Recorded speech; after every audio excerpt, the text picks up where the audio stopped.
Salut à tous et bienvenue dans le making of de Guerre secrète.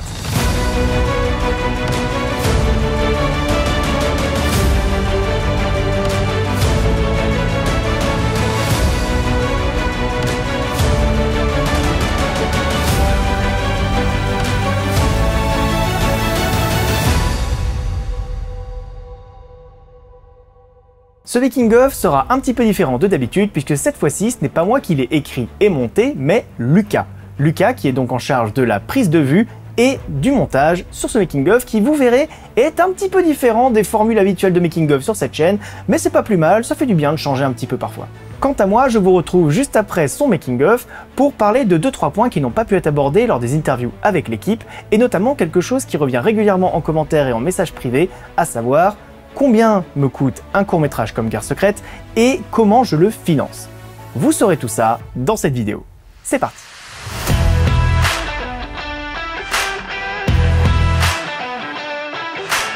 Guerre secrète, c'est un court-métrage qu'on a tourné dans le cadre d'un concours pour la Fédération française d'escrime.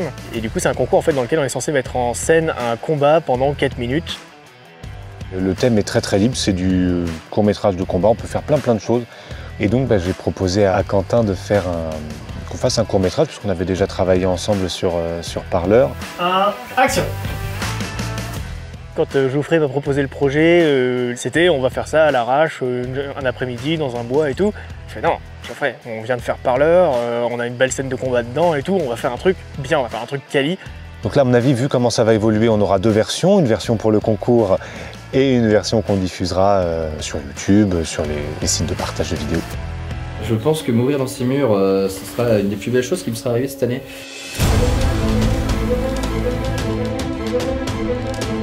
Moi j'ai eu un peu le rôle de Nick Fury, tu vois, c'est-à-dire qu'en fait moi je recrute les gens.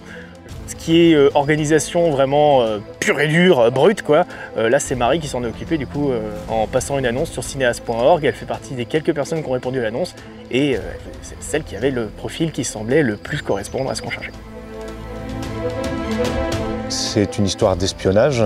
Donc on est juste après la guerre franco-prussienne. La France et l'Allemagne continuent de se regarder un petit peu. Il y a un climat de suspicion. Le ministère de la Guerre va autoriser la création du premier bureau officiel d'espionnage. Et donc le personnage d'Eugène a la mission de récupérer des plans. Dans l'histoire, il doit les remettre à Marguerite, qui est un personnage un petit peu ambivalent puisqu'elle est française, mais en même temps travaille un petit peu pour l'Allemagne, on ne sait pas tellement, voilà. Et il va tomber donc dans le piège de cette garce, dans le piège de Marguerite.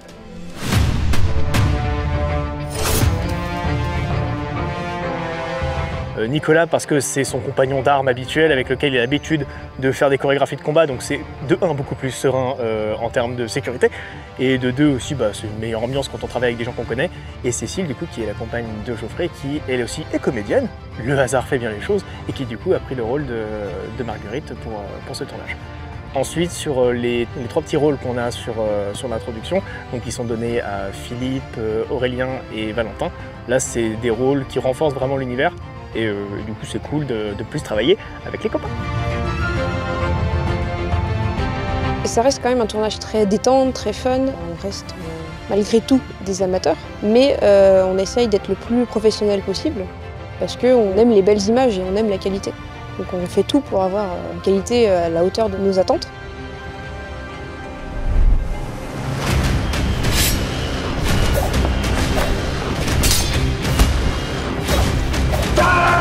Les challenges qu'il y a eu sur Guerre secrète, principalement, ça a été pour les plans intérieurs jour, ça a été de créer des entrées de lumière dans certaines pièces pour avoir une lumière assez douce, mais à la fois froide, faire une lumière assez matinale en fin de compte.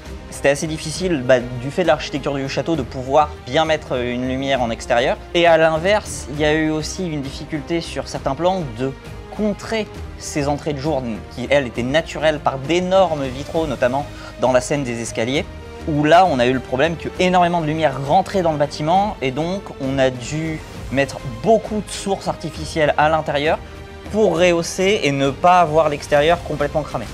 Et après, on a eu un énorme challenge sur un travelling extérieur nuit Parce que là, il y avait une zone énorme, facilement 500 mètres carrés d'extérieur à éclairer, plus une chapelle à éclairer en mode clair de lune. Donc là, on a dû déployer 4 énormes panneaux LED pour éclairer toute la pelouse, rajouter une énorme fresnel façon HMI derrière la chapelle et blinder de fumée partout pour adoucir la lumière le plus possible. Okay. Donc maintenant, Quentin me fait de plus en plus confiance et je chapeaute un petit peu l'équipe. Donc je fais la mise en scène, je m'occupe un peu des lumières, je dirige un peu tout ça. Voilà. En attendant, voilà, je me repose, quoi. Où sont vous ces comédiens là? Eh oh, allô, toc toc. Eh, on a un tournage à faire là. Allez go. Eh, sinon pas de bière à la fin du tournage, je vous préviens. Oh non, putain.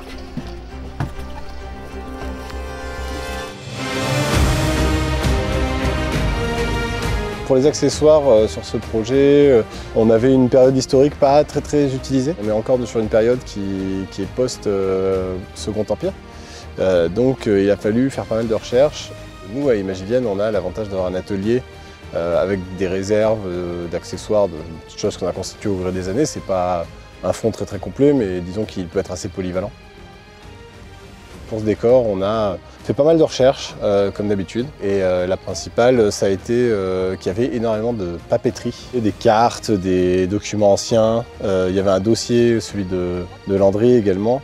On a un personnage au début qui est le professeur, donc il fallait figurer qu'il était un espèce d'ingénieur militaire qui traçait des plans de frontières, etc. Donc il y avait aussi toute cette notion de vieilles plumes, outils un peu anciens, etc. Pour le monument aux mers en lui-même, à Imagivienne, depuis quelques temps, on a des graveurs laser, enfin graveurs découpe laser, et du coup on a profité de ça pour faire une plaque de monument aux morts. Et du coup, on a fait une construction à partir de l'hôtel de la chapelle, donc on n'a pas fait grand-chose, on a juste utilisé les lances qui est à Geoffrey. Et sinon, il y a le drapeau qui est un achat. Et la gerbe nous a été prêtée par une entreprise de pompes funèbres, entreprise de la maison des obsèques Moreau à Poitiers, du coup. Et beaucoup de bougies, donc pour construire quelque chose de sympa.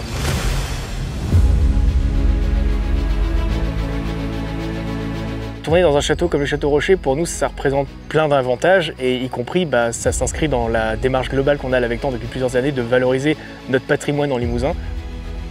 On est dans un lieu assez magique, donc on s'amuse bien là, on kiffe bien, je pense. Tout le monde vraiment s'amuse, profite des lieux.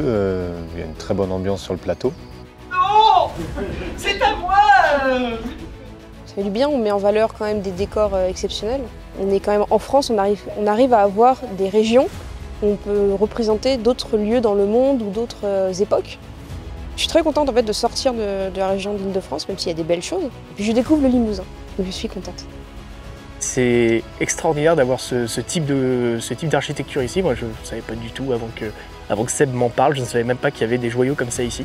Et du coup, ça fait plaisir de pouvoir les mettre en valeur à travers des films, parce qu'il n'y a pas assez de films qui se font dans notre région.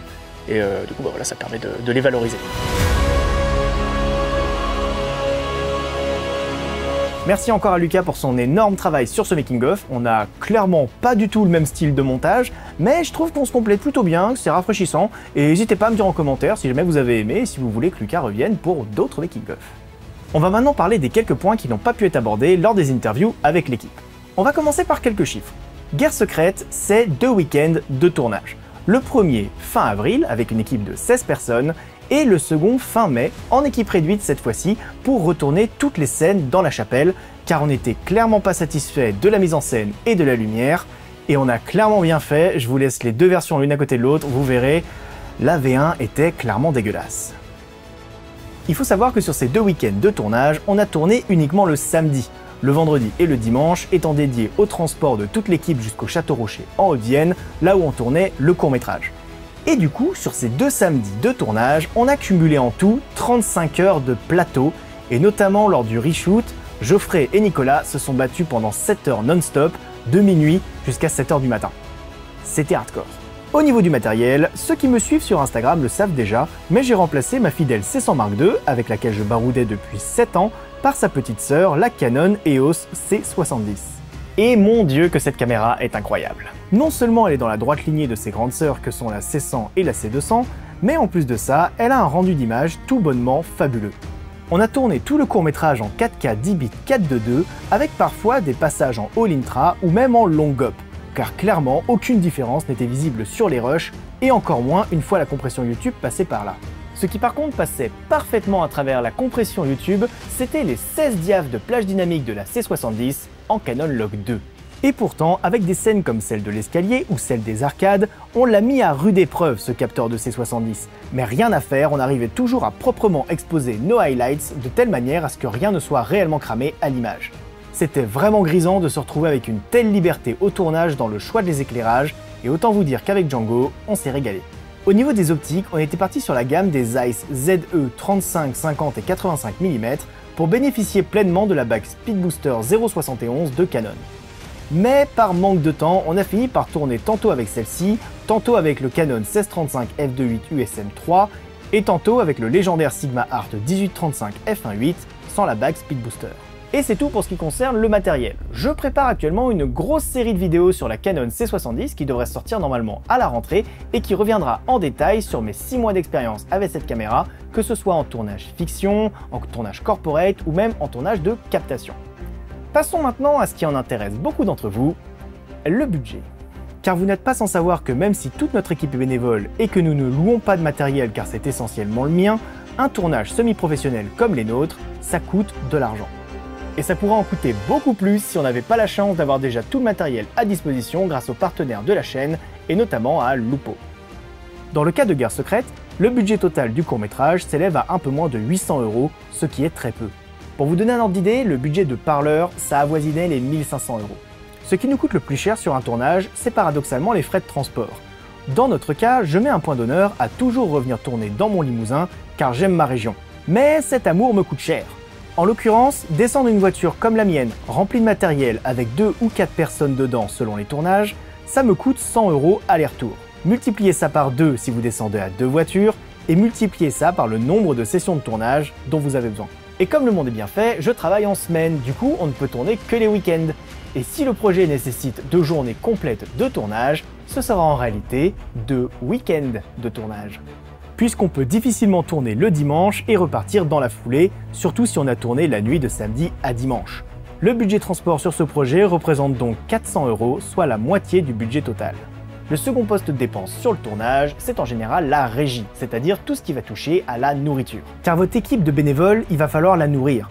Vous leur prenez déjà un week-end complet pour venir faire votre projet à 4 heures de route de Paris, alors hors de question de leur demander de ramener leur sandwich.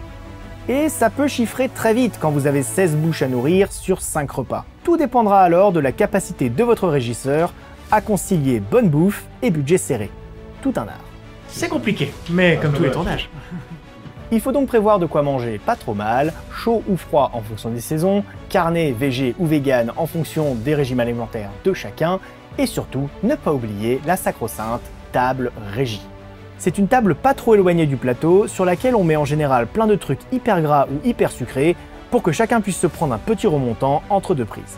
La régie représente une part assez modeste du budget sur Guerre secrète puisqu'avec 163 €, elle représente à peine un quart du budget. Et enfin, le dernier gros poste de dépense, il va essentiellement concerner les tournages historiques, c'est le budget déco et costumes. Et dans le cas de Guerre secrète, c'est clairement là qu'on s'est retrouvé dépassé. On a tenu avec Étienne, le chef décorateur, à avoir des accessoires les plus crédibles possibles. Et du coup, on s'est mis en quête de documents d'époque authentiques, ce qui a fait exploser le budget. Les cartes anciennes du professeur et qu'on voit dans le générique de fin, 40,50 €. Les documents anciens qui constituent le dossier de Marguerite et qui sont pour la plupart de simples actes de notaire du 19e siècle, 40 €. Une bouteille d'1 litre d'huile pour alimenter cette magnifique lampe à huile, 10,80 €. Les fournitures pour qu'Imagivienne puisse concevoir la plaque du monument aux morts, 30 €. Les bougies double mèche pour éclairer l'autel de la chapelle, 72 € les 20. Et enfin, la pointe de lance qui traverse le corps de Sillerberg à la fin et qui apparaît très exactement 5 secondes à l'image, 35 €. Soit très exactement 7 € par seconde de présence à l'image. Mais c'était stylé. Et d'ailleurs, pour la petite histoire, ce plan a été fait entièrement au tournage, avec un harnais de GoPro trafiqué et une planche de bois qui tenait un morceau de manche à balai trouvé dans la rue sur lequel était vissé le fer de lance. Fer de lance recouvert de sang artificiel, que je n'ai pas eu à acheter puisque c'est une bouteille que je me traîne depuis 9 ans, depuis le tournage de Outbreak Point 2 en 2012. Sang artificiel mélangé à du liquide vaisselle pour lui donner une meilleure texture. Il a suffi ensuite de bâcher le sol avant de tourner et le jeu des acteurs a fait le reste. J'espère que vous avez appris quelque chose avec ce double making-of et notamment comment je finance les courts-métrages que vous voyez sur cette chaîne. C'est pas quelque chose que j'aime particulièrement en parler à la première personne, car pour moi ces courts-métrages sont avant tout des œuvres collectives. Mais force est de constater que dans notre fonctionnement actuel, les projets de l'Avectan sont entièrement financés de ma poche et tournés avec mon matériel. Matériel que j'ai pu glaner au fil des années en faisant des vidéos sur cette chaîne et qui me servent ensuite pour de futurs projets. Bref, c'est un cercle vertueux qui, je l'espère, durera encore très longtemps. En attendant, je vous dis à très vite pour de prochaines vidéos et d'ici là, n'oubliez pas de filmer, apprendre, progresser.